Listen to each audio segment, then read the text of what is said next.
अस्सलाम वालेकुम सर। जी वालेकुम सलाम। क्या हाल है? सबके ठीक ठाक हैं?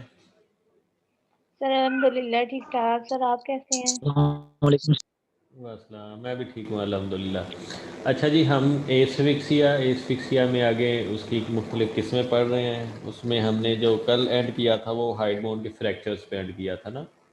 आज हम पढ़ने लगे हैं कि जो थ्रॉटलिंग हमने पढ़ी कल, उसको हम डायग्नोज कैसे करते हैं, पता कैसे चलेगा कि ये वाकई थ्रॉटलिंग है।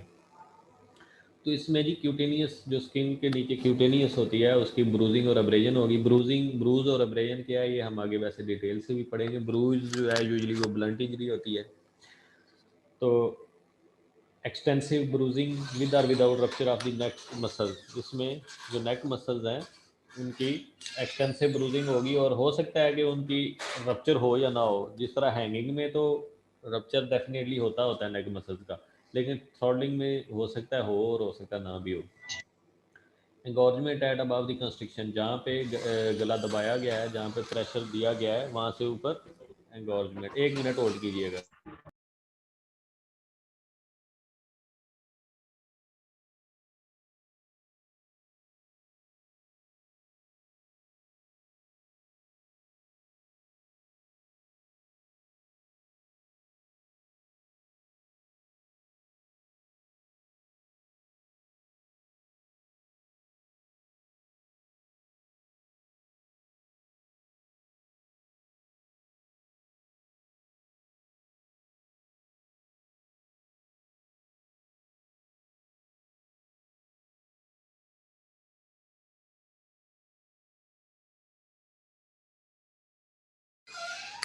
जी जी।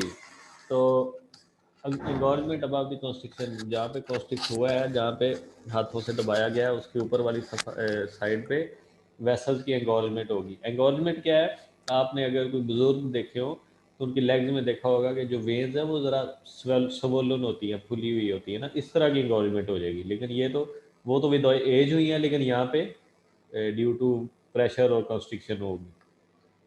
उसके बाद ये लेरिंक्स और थायराइड कार्टिलेज का फ्रैक्चर हो सकता है। क्रिकाइड जो है almost exclusively fractured in this case. Throttling में क्रिकाइड आमतौर पे ज़्यादा क्रिकाइड फ्रैक्चर होती है।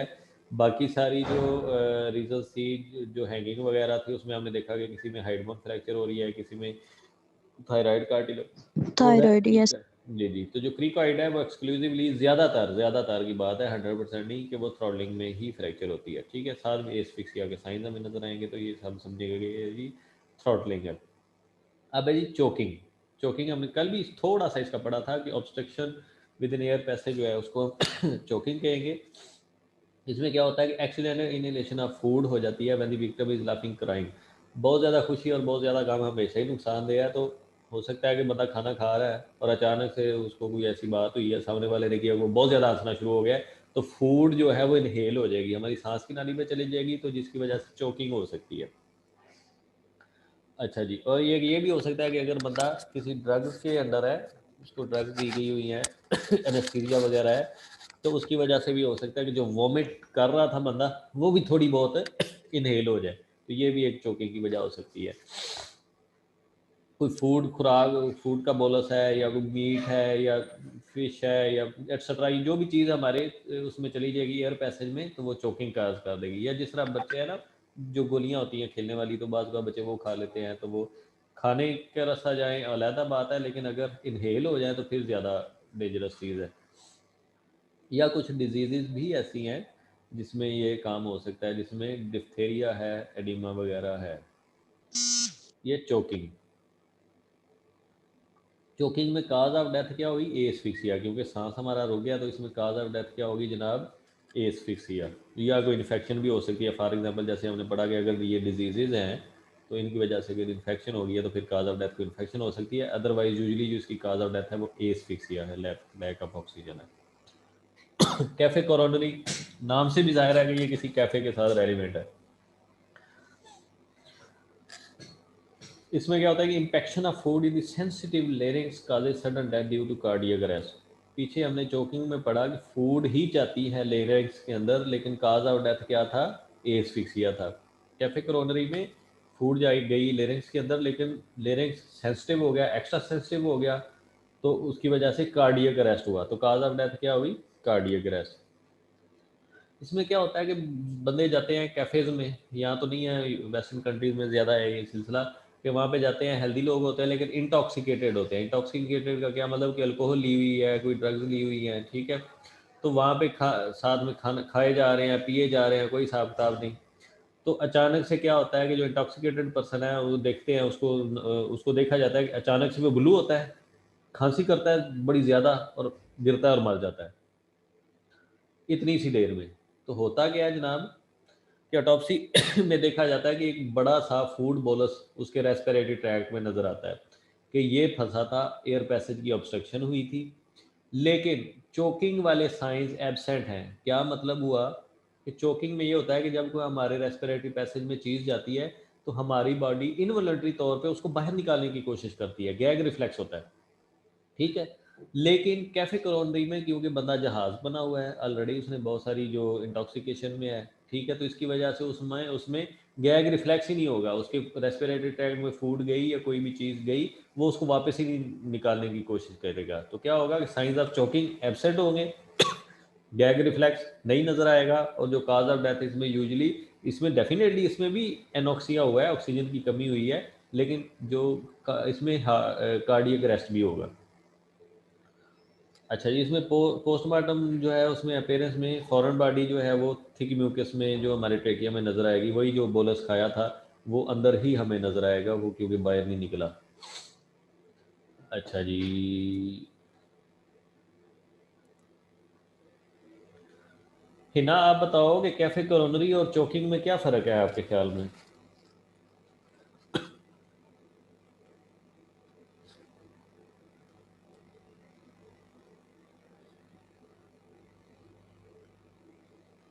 हिना इलियास, हिना इलियास।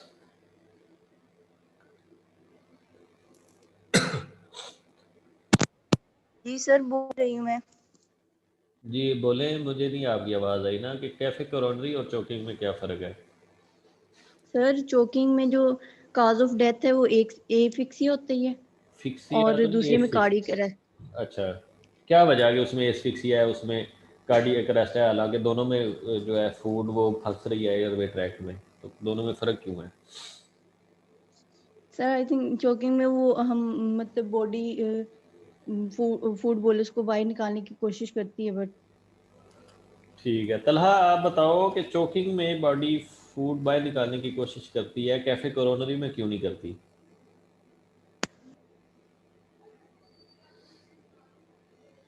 तल्हा रसूल।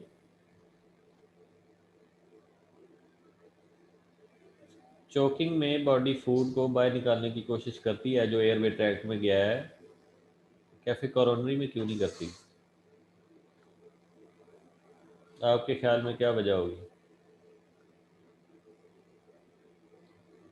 आपकी आवाज़ नहीं आ रही, आप बेशक टेक्स्ट में लिख दो।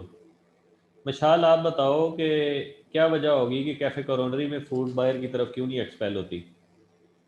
सर मशाल नाज। उसमें वो हार्ट को अफेक्ट कर रही है वो जो, तो उसमें यही नहीं, होगा। इसमें फ़र्क एक ही है कि कैफे कोरोनरी में बंदा जहाज बना होता है और उसमें जहाज नहीं होता, इंटॉक्सिकेशन की सर वजह मीन्स से। कॉन्शियस और अनकॉन्शियस जी, का फर्क है। हाँ जी, इंटॉक्सिकेशन की वजह से उसमें इतनी पावर ही नहीं रहती। खैर, अब है जी ट्रॉमेटिक एस्फिक्सिया, ये भी हमने पढ़ा हुआ है। It is due to respiratory arrest due to mechanical fixation of the chest so that respiratory movements are prevented.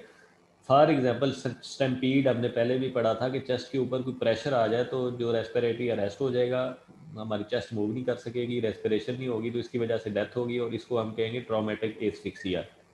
For example, जब आपने सुना होगा कि हज के दौरान इतने लोग नीचे गिरे और गिरने के बाद उनसे लोग ऊपर से गुजर गए और उनकी डेथ होगी, वो यही वजह होती है कि जो लोग नीचे गिरते हैं, जो उनके ऊपर दूसरा कोई जो लोग गुजर रहे हैं वो ऊपर चढ़ जाते हैं, उसकी वजह से चेस्ट उनकी फिक्स हो जाती है, सांस नहीं आता और डेथ हो जाती है। वो कौन सी डेथ है? वो है ट्रॉमेटिक एस्फिक्सिया। इसमें जी पोस्टमार्टम अपीयरेंस क्या होगी ट्रॉमेटिक एस्फिक्सिया में? N intense deep purple red colour of the head, neck and upper part of the chest above the level of the constriction. जहाँ पे प्रेशर पड़ा है, जहाँ पे कंस्ट्रिक्शन हुई है चेस्ट पे, उससे ऊपर तक क्या नज़र आएगा? Intense deep purple red colour नज़र आएगा। किसका? हेड, नेक और upper part of the chest. अच्छा जी, अब लड़कियों को मे भी पता चल गया होगा intense deep purple red colour क्या होता है, बॉयज़ को मे भी ना पता चला हो। तो डियर, ये जो हेडिंग का कलर है यही कलर है, intense deep purple red colour, ये वाला होगा। ठीक है जी।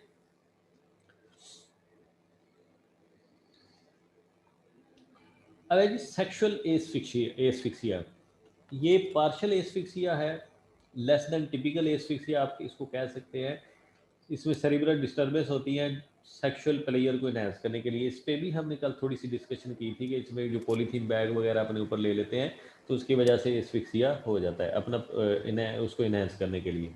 इसमें क्या होगा कि प्रेशर पड़ेगा कैरोटिड आर्टरी और ट्रेकिया के ऊपर, क्योंकि हमारे ज़ाहिर ऑक्सीजन कम जा रही है तो कैरोटिड आर्टरी कोशिश करेगी कि ज़्यादा ब्लड कंपनसेट हो, ट्रेकिया में कोशिश होगी कि वो ज़्यादा से ज़्यादा काम करे ताकि सांस ज़्यादा आए। तो इसकी वजह से क्या होगा कि स्लाइट हेलुसिनेशंस होंगी एरोटिक नेचर की, मीन्स कि इसमें सेक्सुअल प्ले इनहेंस होगा। ठीक है जी।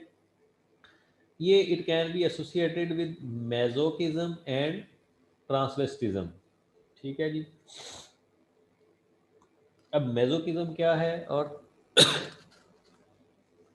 ट्रांसवेस्टिज्म क्या है, ये हम डिस्कस कर लेते हैं। जो ट्रांसवेस्टिज्म है वो ये है कि अपोजिट जेंडर के जो है वो ड्रेस पहन के अपने आप को वो फील करना, ऑटो एरोटिक डेथ इसको कहते हैं ना।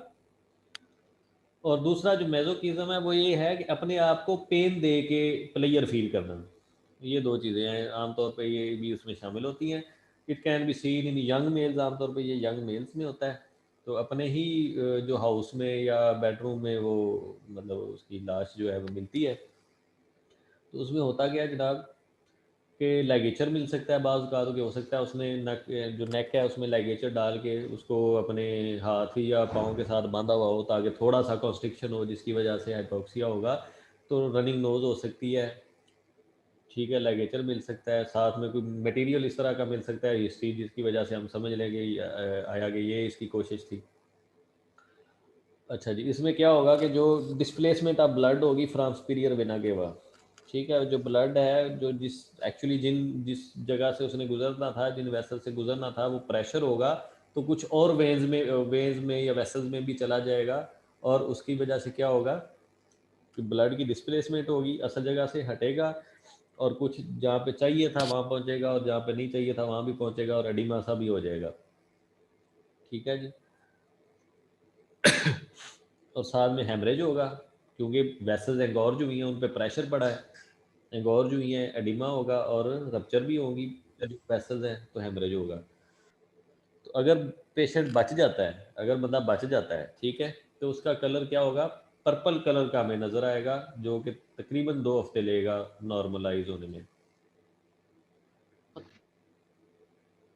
अच्छा जी, मेरी आवाज़ सबको क्लियर आ रही है? उमैर पूछ रहा है। Yes sir. Yes sir. Okay, चले जी, ठीक है। पेशेंट अगर बच जाता है तो 2 हफ्ते में ठीक होगा जाके। जी, यहाँ तक कोई क्वेश्चन? कोई क्वेश्चन है यहाँ तक?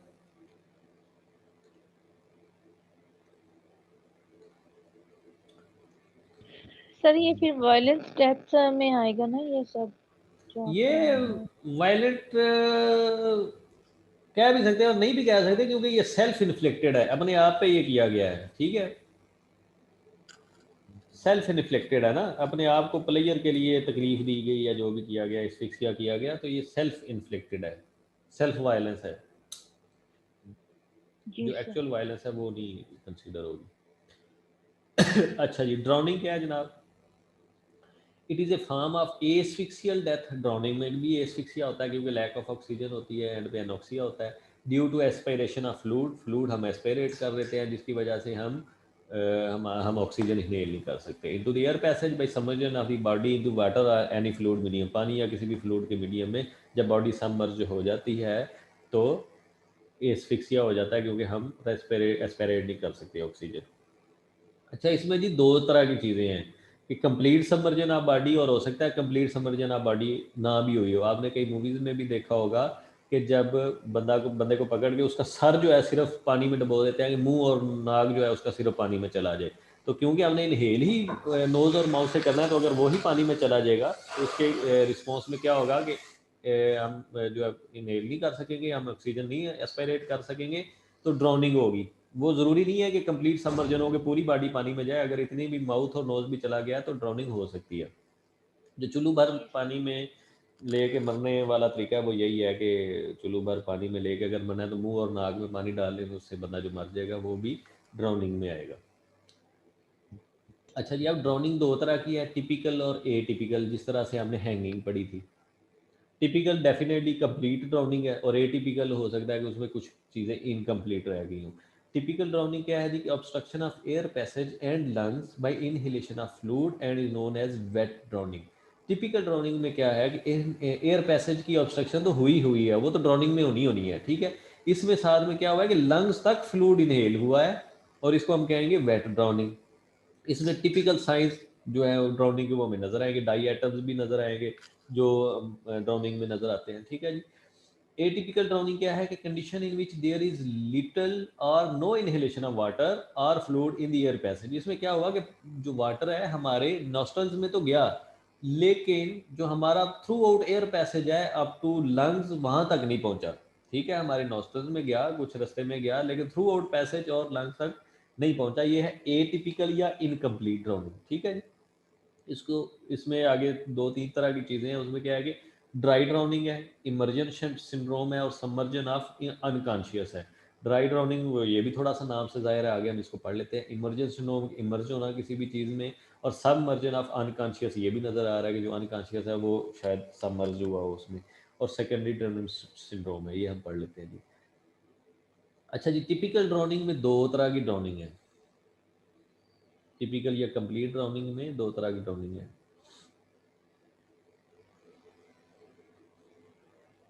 एक है फ्रेश वाटर ड्राउनिंग, दूसरी है salt water drowning. Fresh water drowning में जो आम वाटर होता है जो साल्टी नहीं होता उसको उसमें क्या होता है कि ये हाइपोवैलेमिक होगा हमारी बॉडी के लिहाज से, हमारे ब्लड के लिहाज से फ्रेश वाटर हाइपोवैलेमिक होगा।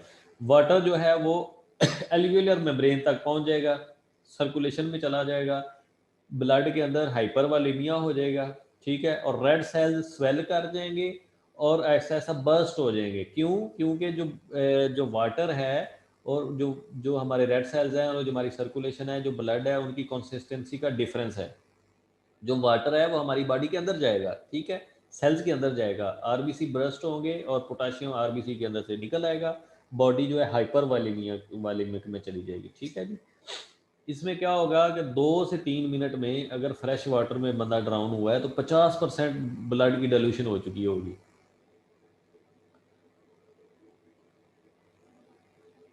फिर क्या होगा कि हार्ट जो है उसमें एनोक्सिया होगा, ऑक्सीजन की कमी होगी, हाइपरवैलेमिया होगा, पोटाशियम बढ़ जाएगा क्योंकि आरबीसी डिस्ट्रॉय हुए हैं, और सोडियम कम हो जाएगा। वेंट्रिकल जो है हमारे हार्ट के वेंट्रिकल वो काम करना छोड़ देंगे, इनको कहेंगे कि हम वेंट्रिकुलर फिब्रिलेशन हो गई है एनोक्सिया की वजह से, ऑक्सीजन की कमी की वजह से, और 4 से 5 मिनट में जाके डेथ भी हो जाएगी। अब है साल्ट वाटर ड्राउनिंग। अगर पानी हाइपरटोनिक है, ठीक है, जो वाटर है ऑलरेडी हाइपरटोनिक है, जिस तरह मैंने आपको पहले भी एग्जांपल दी थी क्योंकि आपने शायद मैट्रिक में एक तजर्बा किया हो वो प्याज की झिल्ली वाला, ठीक है, तो वाटर ऑलरेडी साल्टेड वाटर है, तो वही अगर इनहेल कर दिया है तो उसमें क्या होगा कि हमारा अपना जो फ्लूइड है, सर्कुलेशन है, वो वाटर के अंदर जाने की कोशिश करेगा क्योंकि वाटर हाइपरटोनिक है, ठीक है जी। लंग्स से हमारे जो मीन सर्कुलेशन है वहाँ से सारा उसमें वाटर की तरफ जाने की कोशिश करेगा, और इस तरह क्या होगा कि वो वेसल से बाहर निकलेगा। जब वेसल से बाहर निकलेगा तो एडिमा हो जाएगा, फिर बाहर निकलेगा तो क्या होगा, हाइपोवोलीमिया हो जाएगा। उसमें हाइपरवोलीमिया था, इसमें हाइपोवोलीमिया। सर्कुलेटरी शॉक होगा, कार्डियक अरेस्ट होगा। जी, टिपिकल ड्राउनिंग में दो तरह की चीज़ें हैं। ड्राउनिंग पढ़ी हमने, फिर आगे टिपिकल और एटिपिकल। टिपिकल में कंप्लीट ड्राउनिंग है, एटिपिकल में इनकम्प्लीट ड्राउनिंग है। टिपिकल ड्राउनिंग में आगे दो तरह की ड्राउनिंग है, फ्रेश वाटर और साल्ट वाटर। अब हम पढ़ने लगे एटिपिकल ड्राउनिंग। एटिपिकल ड्राउनिंग में सबसे पहले आ गया जी ड्राई ड्राउनिंग। ड्राई ड्राउनिंग में क्या है कि इसमें लैरिंजियल स्पैज्म होता है, पानी गया हमारे नेरोजोफेरिंक्स और लेरिंक्स के अंदर, पानी बिल्कुल थोड़ा था, हो सकता है कि वो लंग्स तक पहुंचा ही नहीं या बिल्कुल थोड़ा पहुंचा, लेकिन लेरिंजियल स्पैज्म हुआ, हाइपर सेंसिटिविटी हुई, जिसकी वजह से लेरिंक्स जो है हमारा कॉन्स्ट्रिक्ट कर गया और डेथ हो सकती है इसकी वजह से। लेकिन ये बेस्ट केस है फॉर रिससिटेशन। आपने मूवीज में देखा होगा जो चेस्ट को प्रेस करते हैं, सीपीआर जिसको कहते हैं। तो अगर ये वाला केस है ड्राई ड्राउनिंग है कि थोड़ा सा पानी गया है और उसके बाद लग रहा है कि बंदा मर रहा है, तो उसको रिससिटेट किया जाएगा, तो सीपीआर किया जाएगा, हो सकता है वो बच जाए ड्राई ड्राउनिंग में। जो कंप्लीट ड्राउनिंग में थी उसमें एल्वियोलाई तक पानी पहुंचा था। तो जो ड्राई ड्राउनिंग है इसमें थोड़ा बहुत पानी हो सकता है लंग्स तक पहुंचे और बाकी हो सकता है ना भी पहुंचे, लेकिन क्योंकि नेजोफेरेंक्स और लेरिंक्स में पानी गया जिसकी वजह से हाइपर सेंसिटिविटी हुई है, लेरेंजियल स्पैज्म हो गया ना। दूसरा है इमर्जेंस सिंड्रोम। ये होता है जी sudden impact with cold water, कि अचानक बंदा अगर किसी ठंडे पानी में जाए तो इसकी वजह से कार्डियक अरेस्ट हो सकता है। बहुत ज़्यादा ठंडे पानी में अचानक से बंदा जो जाए, शायद आपने वो नेट पे देखा भी हो, कोल्ड वाटर बकेट भी चैलेंज भी होता है कि उसमें ठंडा पानी डालते हैं बंदे के ऊपर। तो ये इशू इसकी वजह से हो सकता है कि sudden impact with cold water, बहुत ठंडा पानी था अचानक से बॉडी पे डाला गया, तो इसकी वजह से कार्डियक अरेस्ट होगा और इसको हम कहेंगे इमर्जेंस सिंड्रोम। यूजुअली ये किन में होता है? Young people with excess alcohol, जो ऑलरेडी जहाज बने हुए होते हैं, आमतौर पे ज़्यादा ठंडे पानी वाला असर उन पे ज़्यादा होता है कार्डियक अरेस्ट। या ये भी हो सकता है कि आप डाइव कर रहे हैं, डाइविंग के भी कई आगे तरीके हैं, फीट डाइविंग है, डक डाइविंग है, इनएक्सपीरियंस स्विमर हैं तो उनसे सही डाइविंग नहीं हुआ, तो इसकी वजह से भी ये हो सकता है कि अनकॉन्शियस होगा बंदा और फिर फ्यू मिनट्स उनकी डेथ हो जाएगी। लेकिन जो ऑटोप्सी है उसमें यूजुअल साइंस ऑफ ड्राउनिंग नहीं होंगे, क्योंकि इसमें जो डेथ है वो कार्डियक अरेस्ट की वजह से हुई है। अच्छा जी। लेकिन सर जी जी, लेकिन सर इसमें बंदे की तो डेथ होगी है ना, इसमें फोरेंसिक तो होगा ना उसका सर? क्या होगा? सर इसमें बंदे की तो, पर्सन की तो डेथ हो चुकी है ना, जिसमें मतलब उसमें वो क्या कहते हैं डोजीनेस तो उसको हो गया ना, मतलब उसको कार्डियक अरेस्ट हुआ है हाँ हाँ, कि सर उसकी फिर वो दूसरा उसकी फोरेंसिक किस तरह होगी? क्या किस तरह सर होगी? मैं क्लास दे रहा हूँ, मैं इंटर्न। आई थिंक क्या सर किस तरह? ऑटोप्सी कह रहे हैं या कुछ, मतलब फोरेंसिक मेडिसिन में हम उसको टेस्ट लेंगे। उसको कैसे लेंगे? जी सर। हाँ ऑटोप्सी में डेफिनेटली सर, उसकी ऑटोप्सी कैसे ऑटोप्सी कैसे करेंगे? होगी? ऑटोप्सी करेंगे, उसमें हम हार्ट मुआयना करेंगे कि कार्डियक अरेस्ट है कि नहीं, फिर हम मुआयना करेंगे कि उसके अंदर कोई डाई आइटम गए हुए हैं कि नहीं लंग्स के अंदर ठीक है, ये सारी चीजें तो जाहिर है डेफिनेटली हम देखेंगे। फिर जी उसमें सर। अल्कोहल का लेवल देखेंगे, टॉक्सिकोलॉजिकल एनालिसिस करके कि अल्कोहल ली हुई थी बंदे ने या नहीं ली हुई थी। जी सर। अच्छा जी, अब है जी समझना अनकॉन्शियस, ये तो नाम से भी जाहिर है कि इसमें बंदा ऑलरेडी अनकॉन्शियस है, या इन विक्टिम जो कि एपिलेप्टिक या हार्ट डिजीज में है या ड्रंक है, तो उसकी वजह से ऑलरेडी अनकॉन्शियस है और फिर उसको डबोया जाए तो ये समर्जन ऑफ अनकॉन्शियस कहलाएगा। इसमें बैलूनिंग ऑफ लंग्स नहीं होगी। जो बैलूनिंग ऑफ लंग्स है वो कंप्लीट ड्राउनिंग में होती है, क्योंकि उसमें वहाँ तक पानी पहुँच जाता है और जो एल्विलाई हैं वो बैलून्स की तरफ स्वेल कर जाते हैं। फॉर्म जो है इसमें फॉर्म नहीं होगा या बड़ा कम फॉर्म बनेगा। मैं इनकम्प्लीट ड्राउनिंग की बात कर रहा हूँ, कंप्लीट ड्राउनिंग इसके अपोजिट होगी, ठीक है। और complete picture of death by drowning is not found. अब है जी सेकेंडरी ड्राउनिंग या नियर ड्राउनिंग, ये है ड्राउनिंग के साथ अटैच कोई मामला, या तकरीबन जिसको हम कहेंगे कि ये तकरीबन ड्राउनिंग है लेकिन ये सेकेंडरी ड्राउनिंग है। ये क्या है कि पहले में पानी इनहेल किया, इसमें क्या फ़र्क है कि इसमें जो पानी इनहेल कर रहे हैं it is contaminated water, infected water, it is mainly due to infection from inhalation of contaminated water. ये होगा सेकेंडरी ड्राउनिंग। इसमें ड्राउनिंग तो है लेकिन साथ में इन्फेक्शन है, ठीक है। इसमें लंग्स कॉम्प्लिकेशंस होंगी, ऑक्सीजन कम होगी, आहिस्ता आहिस्ता हार्ट जो है वो काम करता करता टायर्ड होगा और सेरेब्रल एडिमा होगा, इन्फेक्शन होगी और जिसकी वजह से डेथ होगी। इसको हम कहेंगे सेकेंडरी ड्राउनिंग या नियर ड्राउनिंग, कि तकरीबन ड्राउनिंग है लेकिन साथ में इन्फेक्शन है, इन्फेक्टेड वाटर इनहेल किया। इसमें victim looks like alert, victim ठीक नज़र आता है, इसमें किसी हद तक ब्रीदिंग भी हो रही होती है, लेकिन क्योंकि हार्ट वर्क सही नहीं कर रहा तो प्रॉपर ब्रीदिंग नहीं हो रही होगी। आहिस्ता आहिस्ता रेस्पिरेटरी डिस्ट्रेस होगा, हाइपोटेंशन होगी, जो हमारी हार्ट रेट है वो एरिथमेटिक हो जाएगा और फिर एंड पे डेथ भी हो सकती है। जी यहाँ तक कोई क्वेश्चन? सर आपने बताया था ना कि सॉफ्ट वाटर में ड्राउनिंग होती है और एक सॉल्टी वाटर, मतलब अगर कोई ओशन में गिर गया तो। बंदा सर आपने बताया ना कि 2 तरह के पानी में ड्राउनिंग हो सकती है, एक सॉफ्ट वाटर में और एक सॉल्टी वाटर में। एक फ्रेश वाटर में। यस सर, तो एक सॉल्ट वाटर में। हाँ जी, हाँ जी। फिर उसकी बॉडी की अपीयरेंस, जो मतलब हमें बॉडी मिलेगी, उसकी अपीयरेंस में कोई डिफरेंस होगा? बिल्कुल डिफरेंस होगा, बिल्कुल डिफरेंस होगा, क्यों नहीं डिफरेंस होगा। जो साल्ट वाटर है वो जो हमारा ब्लड है, जो हमारा बॉडी के फ्लूइड है, वो पानी की तरफ जाने की कोशिश करेंगे। जो फ्रेश वाटर है उसमें पानी हमारी सर्कुलेटरी सिस्टम में जाने की कोशिश करेगा। इससे क्या होगा कि अगर फ्रेश वाटर ड्राउनिंग है तो हमारा ब्लड डिल्यूट होगा, और अगर साल्टी वाटर डिल्यूशन है तो हमारा ब्लड मजीद कंसंट्रेटेड हो जाएगा जो रह गया अंदर। ये तो बिल्कुल आपस में अपोजिट है ना। यस सर, मैं अपीयरेंस की बात कर रही हूँ कि जो मतलब अगर हमें फ्रेश वाटर से मिली है तो उसकी सर बॉडी जो है स्वेल हुई होगी। फिजिकल जी अपीयरेंस सर। जी जी, फिजिकल अपीयरेंस में फ्रेश वाटर में बॉडी स्वेल होगी, शदीद स्वेल होगी। जो अपोजिट है उसका साल्ट वाटर, उसमें उस तरह की स्वेलिंग नहीं होगी। कुछ टिश्यूज में के नीचे एडिमा जरूर नजर आ सकता है, लेकिन उस तरह वाली स्वेलिंग नहीं होगी अगर शदीद साल्टी वाटर है। Yes sir.